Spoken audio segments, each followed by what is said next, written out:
The executive conference room on the 38th floor of Meridian Corporation gleamed with the kind of sterile perfection that communicated power without personality.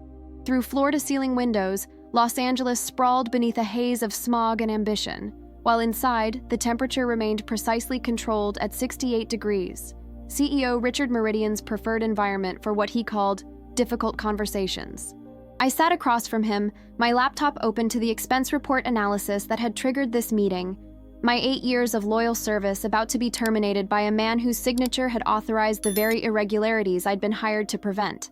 The irony wasn't lost on me that my diligence in performing my duties as chief financial analyst was being treated as an act of corporate treason. "Sarah, you've been with us since the early days," Richard began, his tone carrying the practiced warmth he employed when delivering bad news to valuable employees. "Your contributions to Meridian's growth have been significant and appreciated." The past tense wasn't accidental. I'd heard this speech before, delivered to colleagues whose only crime had been asking inconvenient questions or raising concerns that disrupted the carefully maintained narrative of Meridian's meteoric success. What followed would be the gentle but firm suggestion that my services were no longer aligned with the company's evolving needs. "However," Richard continued, his smile never wavering, "your recent focus on expense auditing has created unnecessary tension among our executive team. Leadership requires trust, and when team members begin questioning every financial decision," he allowed the sentence to hang unfinished, the implication clear. "My analysis of the executive expense accounts, travel costs that exceeded reasonable business purposes, entertainment expenses with no documented business justification, and most concerning, payments to consulting firms that appeared to exist only on paper, had violated the unspoken code of executive privilege that governed Meridian's culture. I was hired specifically to ensure financial compliance and identify irregularities," I replied, keeping my voice steady despite the adrenaline coursing through my system. "The patterns I've documented represent potential legal violations that could expose the company to serious regulatory action." Richard's expression hardened almost imperceptibly, his facade of paternal concern giving way to the calculated coldness that had built Meridian from a small tech startup to a publicly traded corporation worth over $2 billion. "What you've documented are normal business expenses that require context you don't possess. Your analyses reflect inexperience with executive-level operations rather than actual irregularities." The dismissal was classic Richard, repositioning legitimate concerns as evidence of the questioner's inadequacy, rather than addressing the substance of what had been discovered. It was the same technique he employed with analysts, regulators, and board members who dared to challenge his financial management or strategic vision. My termination paperwork was already prepared, I noticed, stacked neatly beside his coffee cup. This wasn't a discussion. It was a professional execution, carefully planned and efficiently implemented. "Your final paycheck includes 2 weeks severance and continuation of health benefits through the end of the month," Richard said, sliding the termination documents across the polished table with practiced efficiency. "Given the sensitive nature of your former position, you'll need to surrender all company devices and access credentials immediately." The speed of my dismissal, from valued employee to escorted security risk in the span of a single conversation, revealed the careful preparation that had preceded this meeting. Richard had clearly been planning my removal since I'd first raised questions about the expense irregularities, perhaps hoping I would abandon my investigation rather than face professional consequences. "I'll need to transfer my current files to ensure continuity," I said, thinking of the dozens of ongoing financial analyses that would require completion by someone else. "There are several compliance reports due to the SEC next week. Jennifer Walsh will handle any outstanding obligations," Richard replied, referring to the recently hired financial director, whose primary qualifications seemed to be unquestioning loyalty to executive directives. "Your access to company systems terminates immediately." The transition plan revealed another layer of Richard's strategy, replacing experienced financial oversight with more compliant personnel who would be less likely to identify or question problematic practices. Jennifer's background in corporate finance was solid but unremarkable. Her willingness to avoid uncomfortable questions was apparently her most valuable qualification. "Richard," I said, making one final attempt to appeal to whatever sense of responsibility might remain beneath his carefully constructed executive persona, "the expense patterns I've documented aren't subjective interpretations. They're factual discrepancies that could trigger regulatory investigations if discovered through external audits." His laugh was dismissive, tinged with the arrogance of someone who had never faced serious consequences for his financial creativity. "Sarah, you've been working in mid-level financial analysis too long. Executive operations require flexibility and strategic thinking that can't be reduced to simple compliance checklists. The condescension was calculated to wound, positioning my concerns as evidence of limited understanding rather than legitimate oversight. It reflected the institutional dismissal of inconvenient truths that had apparently allowed questionable practices to proliferate throughout Meridian's executive culture. As I gathered my personal belongings under the watchful eye of security personnel, my phone began vibrating with an incoming call. The number wasn't familiar, but something about its formal format, clearly an institutional rather than personal contact, made me answer despite the awkward timing.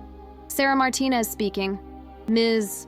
Martinez, this is Agent Jennifer Torres with the Securities and Exchange Commission's Enforcement Division, came a crisp, professional voice that immediately commanded attention. I'm calling to discuss some concerns that have come to our attention regarding Meridian Corporation's financial reporting practices. My blood went cold as the implications of the call's timing registered. The SEC was already investigating Meridian. The very irregularities I had been documenting were apparently visible to external regulators, despite Richard's efforts to dismiss them as normal business operations. I'm actually in the process of being terminated from Meridian, I said, glancing toward Richard, who had noticed my sudden stillness and was watching with growing concern. My last day is today. Terminated? Agent Torres's voice sharpened with professional interest. Ms. Martinez, would you be available for a meeting this afternoon? Your timing is remarkably fortuitous. We've been seeking someone with inside knowledge of Meridian's financial practices who would be willing to cooperate with our investigation. The irony was so perfect it seemed orchestrated by some cosmic sense of justice. Richard's decision to fire me for questioning suspicious expenses was occurring at the precise moment when federal regulators needed exactly the kind of information I had been gathering. His attempt to silence internal oversight had inadvertently created the ideal conditions for external investigation. Yes, I replied, my voice gaining strength as I realized the power shift occurring in real time. I have extensive documentation of financial irregularities that I believe would be of significant interest to your investigation. Richard had gone pale, clearly understanding that the phone call he was witnessing represented the nightmare scenario his termination of me was supposed to prevent. Instead of eliminating inconvenient oversight, he had created a motivated whistleblower with detailed knowledge of corporate financial manipulation and no remaining loyalty to protect him from the consequences of his criminal arrogance. Excellent, Agent Torres replied. Our offices at 255 East Temple Street, Suite 1900. 3 o'clock this afternoon. Please bring any documentation you've compiled regarding the financial practices in question. As I ended the call, Richard was staring at me with undisguised horror, finally recognizing that his casual dismissal of my concerns and termination of my employment had set in motion a chain of events that would likely result in federal investigation, criminal prosecution, and the destruction of everything he had built through questionable means. Who was that? He demanded, though his expression suggested he already knew the answer would confirm his worst fears. The Securities and Exchange Commission, I replied with calm precision. They're investigating Meridian's financial reporting practices and would like to discuss my findings regarding executive expense irregularities. The timing was so exquisite, his firing me for questioning expenses interrupted by federal regulators seeking exactly that questioning, that even Richard seemed momentarily stunned by the perfect irony of his situation. Sarah, he said, his voice taking on a desperate edge beneath its surface control, I think there may have been a misunderstanding about your termination. Perhaps we should discuss continuing your employment while addressing any concerns you might have about our financial practices. The attempted reversal was too late and too transparent. His panic at federal interest had immediately transformed my value from liability to potential asset, but the damage to trust and professional relationship was irreversible. More importantly, his willingness to instantly reverse course when facing regulatory scrutiny confirmed that my concerns had been legitimate, and his dismissal of them had been motivated by self-interest rather than genuine belief in the propriety of Meridian's financial practices. I don't think that would be appropriate, I replied, gathering the laptop and files that would soon provide federal investigators with the detailed evidence they needed to pursue criminal charges against the man who had just attempted to silence me through termination. My conversation with the SEC will proceed as scheduled. The SEC's Los Angeles field office occupied several floors of a federal building downtown, its interior reflecting the serious purpose of financial regulation through efficient design and minimal decoration. Agent Torres met me in the lobby, A woman in her early 40s with the sharp-eyed attention of someone who spent her career unraveling complex financial deceptions created by people who believed themselves too clever to be caught. "Ms. Martinez, thank you for coming on such short notice," she said, guiding me through security procedures toward elevators that required special access cards. "Your timing, as I mentioned, is remarkable. We've been developing concerns about Meridian Corporation for several months. This revelation, that the SEC had been investigating Meridian independently while I was documenting expense irregularities, suggested a convergence of internal and external oversight that Richard had apparently failed to anticipate, despite his calculated efforts to eliminate inconvenient scrutiny. The conference room where Agent Torres led me featured whiteboards covered with financial diagrams, computer terminals displaying complex spreadsheets, and evidence boxes labeled with case numbers that suggested this investigation extended far beyond the expense account irregularities that had triggered my own concerns. "What we're looking at," Agent Torres explained as she organized materials on the table between us, "appears to be systematic securities fraud involving manipulation of reported revenue, concealment of debt obligations, and potentially embezzlement of corporate funds through false expense reimbursements." The scope of potential criminal activity dwarfed what I had discovered through my expense analysis, though my findings apparently provided crucial pieces of a larger puzzle that federal investigators had been assembling through various sources and methods. "Your documentation of executive expense patterns is particularly valuable," Agent Torres continued, reviewing the files I had provided. "These irregular payments to consulting firms that don't appear to provide actual services, they match patterns we've observed in other securities fraud cases where executives create fictional expenses to extract corporate funds for personal use. This interpretation transformed my understanding of what I had discovered, not merely inappropriate luxury expenses, but potentially systematic theft disguised as legitimate business costs. The private jet travel, elaborate entertainment, and mysterious consulting fees represented a criminal scheme that had been operating under the cover of normal executive privileges. "How long has this been going on?" I asked, thinking of the timeline my analysis had covered, and wondering how much criminal activity I had missed by focusing only on the most recent irregularities. "Based on our investigation, the financial manipulation began approximately 4 years ago," Agent Torres replied, consulting documents that suggested their inquiry had been far more comprehensive than my internal review.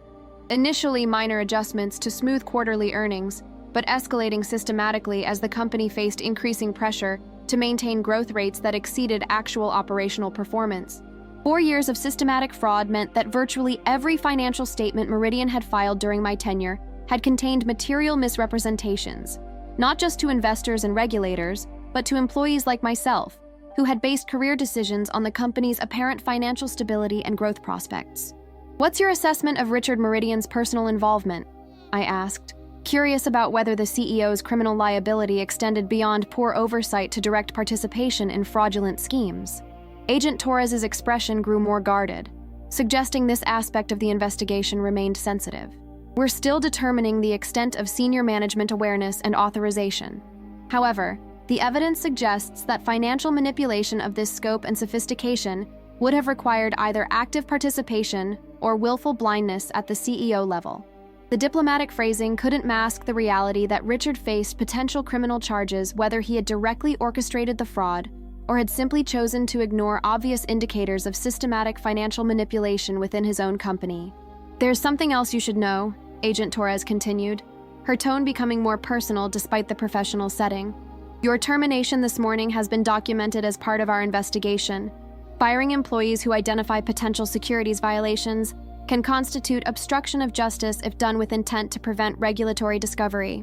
This additional dimension, that my firing for questioning expenses could itself be treated as criminal activity, demonstrated how thoroughly Richard's attempts to control the narrative and eliminate oversight had backfired.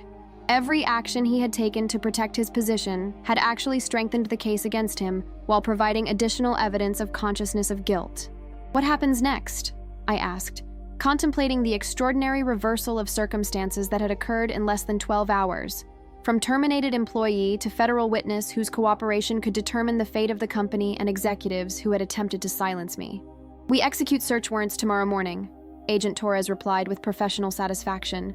"Your inside knowledge of Meridian's financial practices and document storage systems will be invaluable for ensuring we locate the evidence necessary to pursue criminal charges." The prospect of returning to Meridian's offices as part of a federal investigation rather than as a terminated employee represented poetic justice so perfect it seemed scripted. Richard's smug confidence in his ability to control unwelcome scrutiny through executive authority was about to encounter the reality that federal regulatory power operated according to entirely different rules and priorities. The federal raid on Meridian Corporation began at dawn, with FBI agents and SEC investigators converging on the gleaming headquarters building, while employees arriving for work found themselves redirected to a hotel conference room for interviews. I stood beside Agent Torres in the lobby, watching Richard Meridian's carefully constructed empire being systematically dismantled by investigators armed with search warrants and subpoenas that his executive authority was powerless to challenge. His reaction to your termination confirmed our suspicions about obstruction, Agent Torres observed as we watched Richard being escorted from his corner office, his usually perfect appearance disheveled by the shock of seeing federal agents removing computers and files he had assumed were protected by executive privilege. Firing the whistleblower during an active SEC inquiry is never a good look. The irony of my presence during the raid wasn't lost on anyone. The employee terminated less than 24 hours earlier for questioning financial irregularities was now guiding federal investigators through the very offices where those irregularities had been systematically concealed. Justice delivered with timing so perfect it seemed ordained rather than coincidental. The evidence is more extensive than we anticipated, reported Agent Martinez, emerging from the finance department with boxes of documents and hard drives. The expense manipulation was apparently just the visible edge of a much larger fraud involving revenue recognition, asset valuation, and debt concealment. This discovery aligned with my growing suspicions over recent months, that the expense irregularities I had identified were symptoms of broader financial manipulation rather than isolated instances of executive excess. The sophisticated nature of what investigators were uncovering suggested systematic criminal activity that had required coordination across multiple departments and management levels. Jennifer Walsh appears to have been complicit in implementing many of the fraudulent practices, Agent Torres informed me as we reviewed the preliminary findings from seized computers. Her cooperation with the cover-up suggests your termination was designed not just to silence your specific concerns, but to replace you with someone who would actively participate in concealing criminal activity. This revelation transformed my understanding of why Richard had been so confident in firing me, despite the legitimate nature of my financial oversight concerns. He hadn't merely been hoping to eliminate inconvenient questions. He had been preparing to install someone who would actively suppress evidence of criminal activity that was apparently escalating in scope and sophistication. What's the extent of personal liability for Richard and other executives? I asked, thinking of the criminal penalties that typically accompanied securities fraud at this scale. Substantial, Agent Torres replied grimly. The evidence suggests deliberate manipulation of financial reports provided to investors, regulatory agencies, and lending institutions.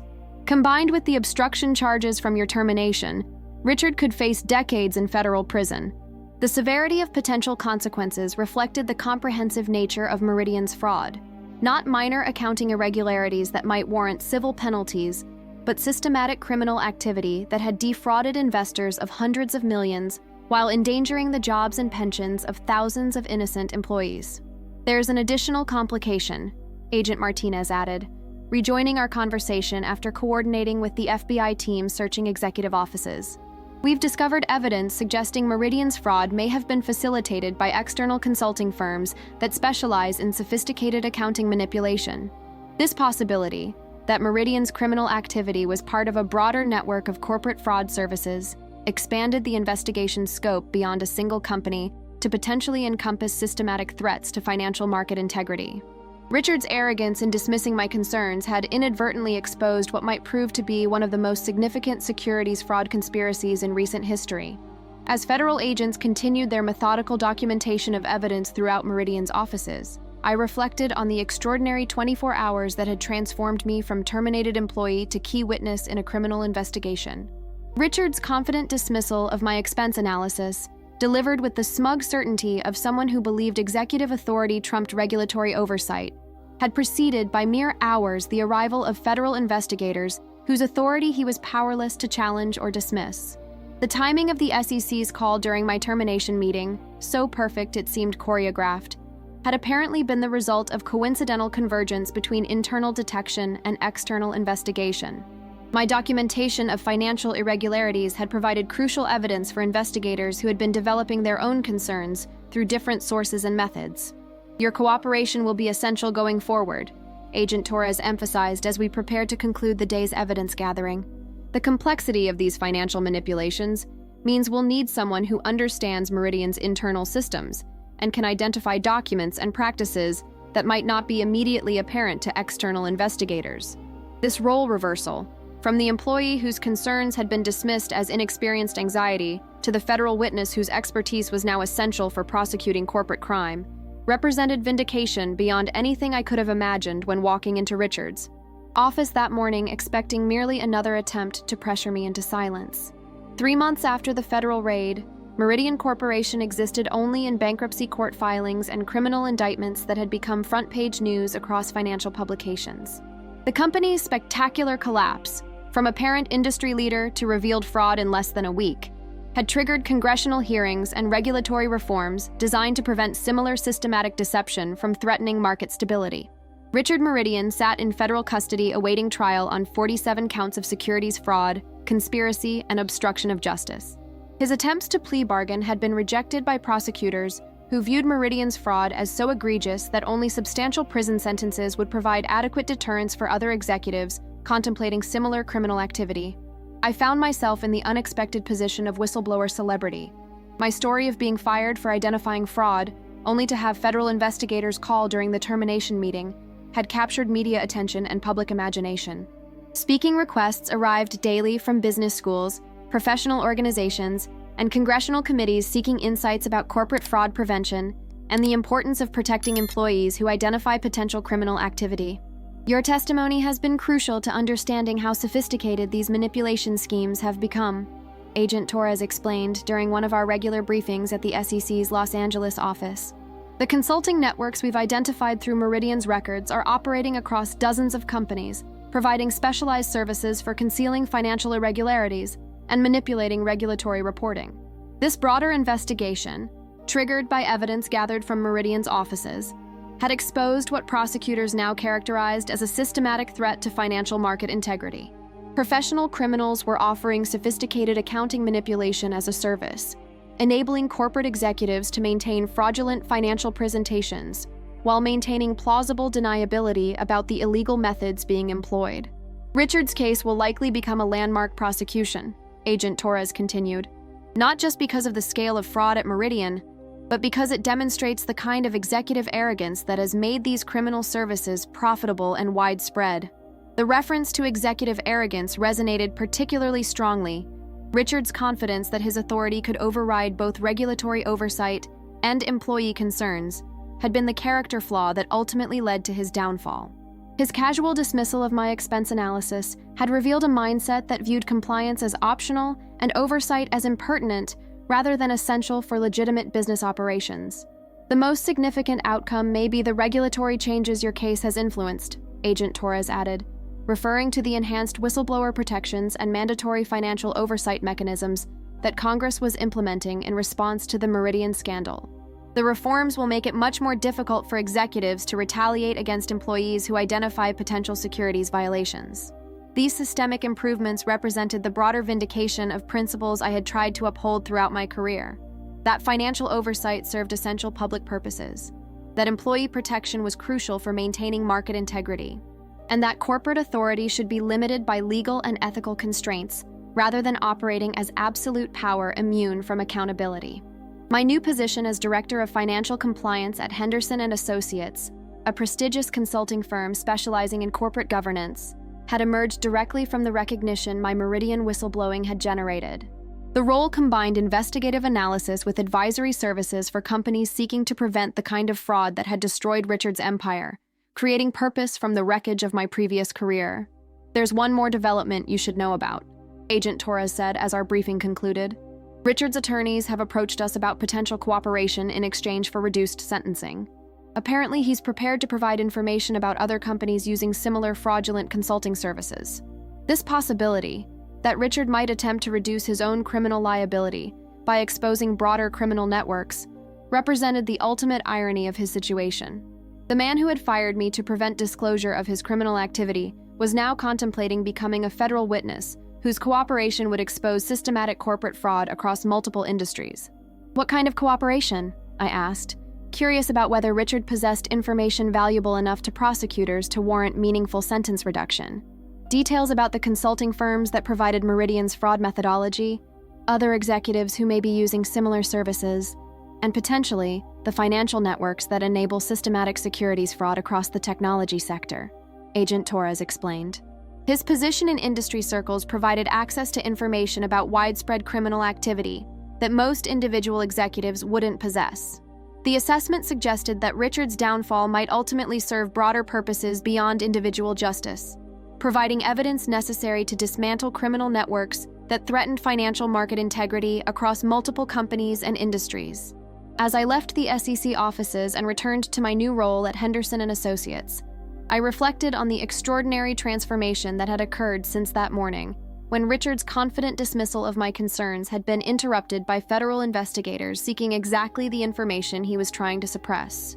The CEO who had fired me for questioning expenses was now facing the prospect of spending decades in federal prison, while I had emerged as a recognized expert in financial fraud prevention, whose career had been enhanced rather than destroyed by my commitment to regulatory compliance and ethical oversight. The trial of Richard Meridian became the most closely watched corporate fraud prosecution in years, with media outlets providing daily coverage of testimony that revealed the sophisticated methods employed to deceive investors, regulators, and employees. I was called as the prosecution's key witness, the financial analyst whose documentation had provided the initial evidence for criminal charges and whose termination had demonstrated Richard's consciousness of guilt regarding the illegal practices. "Ms. Martinez," the lead prosecutor began as I took the witness stand, "please describe your role at Meridian Corporation and the specific financial irregularities you identified in the months before your termination." The courtroom was packed with journalists, financial professionals, and former Meridian employees whose careers had been destroyed by the company's collapse. Richard sat at the defense table, his expensive suit unable to disguise the weight loss and stress that months of criminal prosecution had imposed. Occasionally, our eyes met across the courtroom, his expressions cycling between hatred and desperate calculation. I was hired as chief financial analyst with specific responsibility for compliance monitoring and expense verification, I testified, consulting the detailed notes I had prepared. Over the past 18 months, I documented expense patterns that appeared inconsistent with legitimate business purposes. Payments to consulting firms that provided no verifiable services, travel expenses that exceeded reasonable business requirements, and entertainment costs that lacked appropriate documentation. My testimony continued through the morning, detailing the systematic resistance I had encountered when attempting to verify these expenses and the increasing pressure to avoid unnecessary scrutiny of executive financial activities. The prosecution used my experiences to demonstrate how Richard had systematically undermined internal controls designed to prevent the very fraud he was accused of perpetrating. What was Mr. Meridian's reaction when you presented your analysis of these expense irregularities? The prosecutor asked, approaching the climax of my testimony. "He terminated my employment," I replied, the simple statement carrying devastating implications for Richard's defense strategy. He characterized my analysis as evidence of inexperience with executive operations rather than legitimate compliance concerns. The defense attorney's cross-examination attempted to portray my documentation as the work of a disgruntled employee seeking to damage the company that had fired her, but the systematic nature of my records and the independent corroboration provided by federal investigators made this narrative impossible to sustain. "Did you have any personal animosity toward Mr. Meridian that might have motivated you to misinterpret normal business expenses as evidence of fraud?"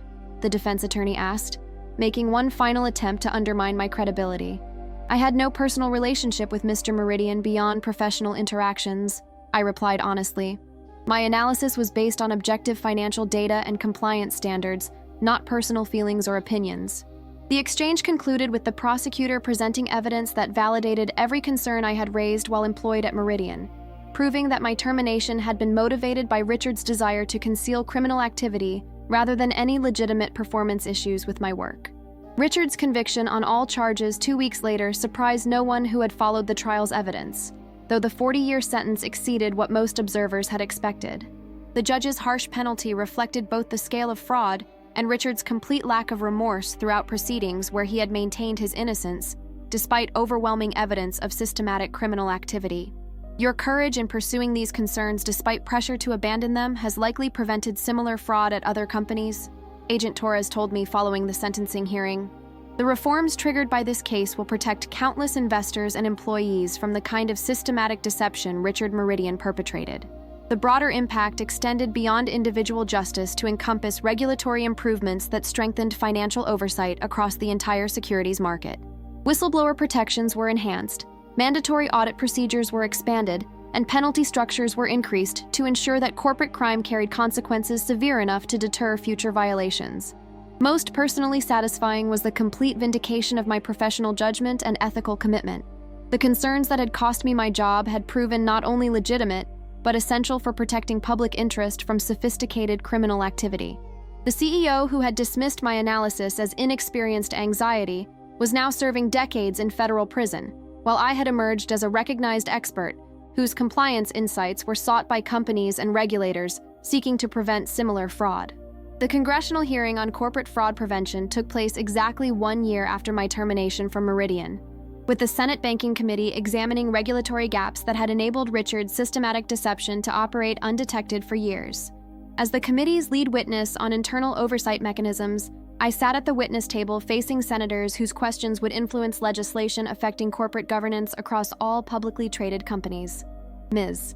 Martinez, Chairman Bradley began, his voice carrying the gravity appropriate for proceedings that would reshape financial regulation. Your experience at Meridian Corporation provides crucial insight into how sophisticated fraud operates within seemingly well-regulated companies. What failures in current oversight systems enabled such extensive criminal activity to continue undetected? The question went to the heart of systematic problems that extended far beyond Meridian's specific case to encompass fundamental weaknesses in how corporate financial reporting was monitored and verified. My answer would influence regulatory reforms affecting thousands of companies and millions of investors. Senator, the primary failure was the assumption that internal corporate controls would identify and prevent financial manipulation, I replied, drawing on the analysis I had developed through months of working with federal investigators. In reality, sophisticated fraud typically involves the systematic dismantling of those very controls by executives with authority to override or eliminate oversight mechanisms. This assessment, that criminal executives could neutralize internal safeguards designed to detect their criminal activity, had become central to the regulatory reforms being considered by Congress. My experience of being fired for performing the oversight functions I had been hired to provide exemplified how existing protections could be weaponized against the very employees they were supposed to protect. Your documentation of expense irregularities was crucial to federal prosecutors, Senator Williams observed. Yet you faced termination for performing analysis that was explicitly part of your job responsibilities. How do we better protect employees who identify potential violations? The question addressed the core dilemma of financial oversight, that the people best positioned to detect corporate fraud were often those most vulnerable to retaliation from the executives committing it. My termination had been prevented from silencing my concerns only by the fortunate timing of the SEC's concurrent investigation. Protection requires both legal safeguards and practical enforcement mechanisms, I testified, outlining recommendations developed through collaboration with other corporate whistleblowers whose cases had influenced regulatory thinking. Employees need legal guarantees that reporting potential violations won't result in career destruction, but they also need financial resources to survive retaliation while investigations proceed. As questioning continued through the morning, I became increasingly aware of movement in the gallery behind me. Journalists, financial analysts, and most surprisingly, former Meridian employees who had traveled to Washington to observe proceedings that might influence their own employment prospects and financial recovery from the company's collapse. During a brief recess, I turned to survey the audience and found myself facing an unexpected sight. Richard Meridian's wife and teenage daughter, sitting in the back row with expressions that combined grief, anger, and desperate hope. Their presence at hearings about the criminal activity that had destroyed their family represented courage I hadn't expected from people who had benefited from wealth that was now revealed to have been stolen. Mrs. Meridian asked if she could speak with you briefly, Agent Torres informed me, having noticed the same family presence that had caught my attention. She has information that might be relevant to ongoing investigations.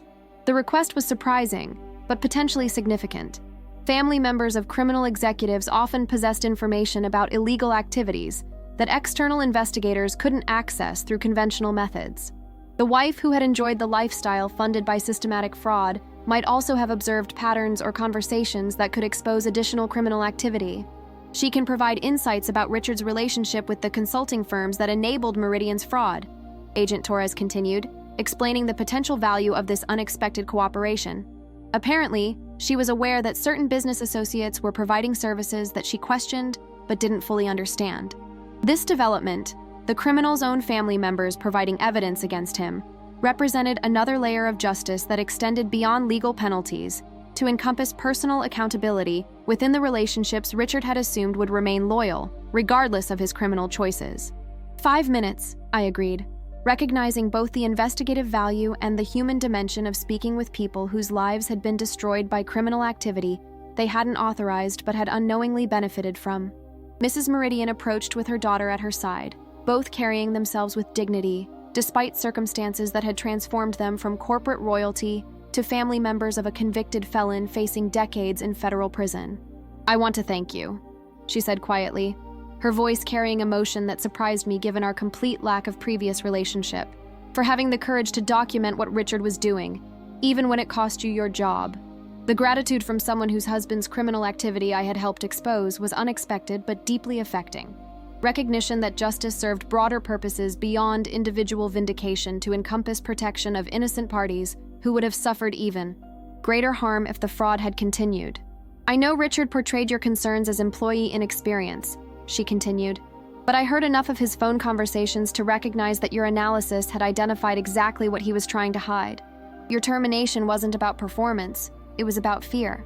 This acknowledgement, from the person best positioned to observe Richard's private reactions to my investigation, provided the final confirmation that my professional judgment had been accurate and my ethical commitment had been essential for exposing criminal activity that threatened far more than just Meridian's stakeholders. As federal agents prepared to continue their evidence gathering and my congressional testimony resumed with afternoon questioning about specific reform recommendations, I recognized that the most complete vindication wasn't Richard's conviction or my professional rehabilitation, but the systematic improvements in corporate oversight and employee protection that would emerge from our extraordinary confrontation between executive arrogance and regulatory authority. 5 years after Richard Meridian's smug dismissal of my expense analysis had been interrupted by the SEC's perfectly timed phone call, I stood before another packed auditorium, this time at Harvard Business School, where I was delivering the annual ethics lecture to MBA students whose careers would be shaped by the regulatory reforms that had emerged from the Meridian scandal. "Corporate fraud isn't committed by obviously evil people," I explained to the attentive audience, many of whom would graduate into executive positions where similar ethical challenges would test their character and judgment. "It's typically perpetrated by intelligent, successful individuals who gradually compromise their principles through incremental decisions that seem individually defensible but collectively constitute systematic criminal activity."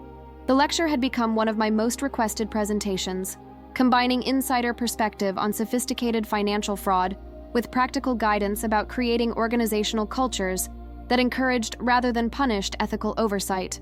My experience as both corporate employee and federal witness provided unique insight into how criminal activity operated within seemingly legitimate business environments. In the 5 years since Meridian's collapse, I had built a consulting practice specializing in financial compliance and fraud prevention, working with companies seeking to implement oversight mechanisms that would detect and prevent the kind of systematic deception that had destroyed Richard's empire. The work was both professionally fulfilling and personally meaningful, applying hard-won expertise to protect other organizations and employees from the devastating consequences of corporate crime. "The most important lesson from the Meridian case," I continued, "isn't that sophisticated fraud can be difficult to detect, but that the people best positioned to identify it are often those with the least institutional power to address it effectively. Protecting and empowering those employees becomes essential for maintaining market integrity." This principle had guided the regulatory reforms implemented following Richard's conviction. Enhanced whistleblower protections, mandatory rotation of audit responsibilities, and financial incentives for employees who identified potential securities violations. The legislation had been named the Meridian Corporate Accountability Act, a designation that ensured Richard's legacy would be associated with fraud prevention rather than fraud perpetration. "Questions?" I invited as the formal presentation concluded. A student in the front row raised her hand. Ms. Martinez, do you ever regret pursuing the expense analysis that ultimately cost you your job at Meridian? In retrospect, your termination led to better career opportunities, but that couldn't have been anticipated at the time. The question touched on something I had reflected on frequently: whether my persistence in documenting financial irregularities had been motivated by principled commitment to compliance, or simply stubborn refusal to accept being told my concerns were invalid. I regret not pursuing my concerns more aggressively and earlier, I replied honestly. If I had been more persistent in documenting irregularities when they first appeared, the fraud might have been exposed before it reached the scale that ultimately destroyed the company and cost thousands of people their jobs. This acknowledgement of professional regret, that my caution in challenging executive authority had delayed discovery of criminal activity, reflected my evolving understanding of ethical responsibility in corporate environments where legitimate oversight could be systematically undermined through intimidation and retaliation. The most important lesson isn't about career consequences, but about institutional responsibility, I continued. When you observe potential fraud or other serious violations, addressing them becomes a professional and moral obligation that extends beyond personal risk calculations. As the lecture concluded and students departed to continue their business education, I reflected on the extraordinary journey that had begun with Richard's confident assertion that my expense analysis reflected inexperience rather than legitimate compliance concerns. His termination of my employment for performing my assigned duties had inadvertently created the conditions for justice that extended far beyond individual vindication to encompass systematic improvements in corporate governance and employee protection.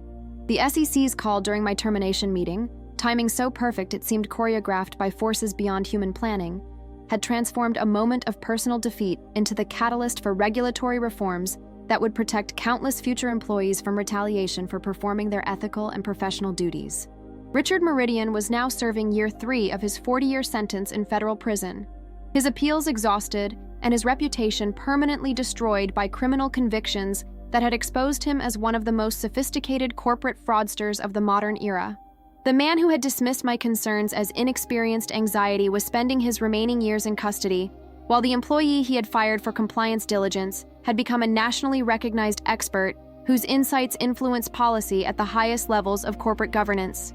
The CEO's announcement of stability had indeed preceded devastating revelations, but through the crisis that followed, systematic improvements had emerged that made similar fraud more difficult to perpetrate and easier to detect.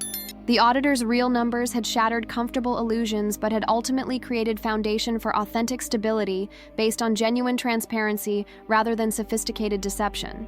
That transformation, from manipulated appearance to verified reality, represented not just Meridian's destruction and my vindication, but a broader evolution in how corporate accountability operated, ensuring that future employees who questioned suspicious expenses would be protected rather than punished for their commitment to regulatory compliance and ethical oversight. The firing that had seemed like professional catastrophe had become the catalyst for systematic justice that extended far beyond any individual career to encompass the integrity of financial markets and the protection of employees whose diligence served essential public purposes. If you enjoyed this story of corporate fraud, perfectly timed justice, and the courage to speak truth to power, please subscribe to my channel for more tales that explore the dangerous games played in boardrooms and the ordinary people who refuse to stay silent when they witness wrongdoing. In my next video, we'll uncover another gripping narrative where those who abuse their authority face consequences they never saw coming. Until then, remember that in the world of high finance, the most dangerous phrase is "don't ask questions," and the most powerful is "the numbers don't lie."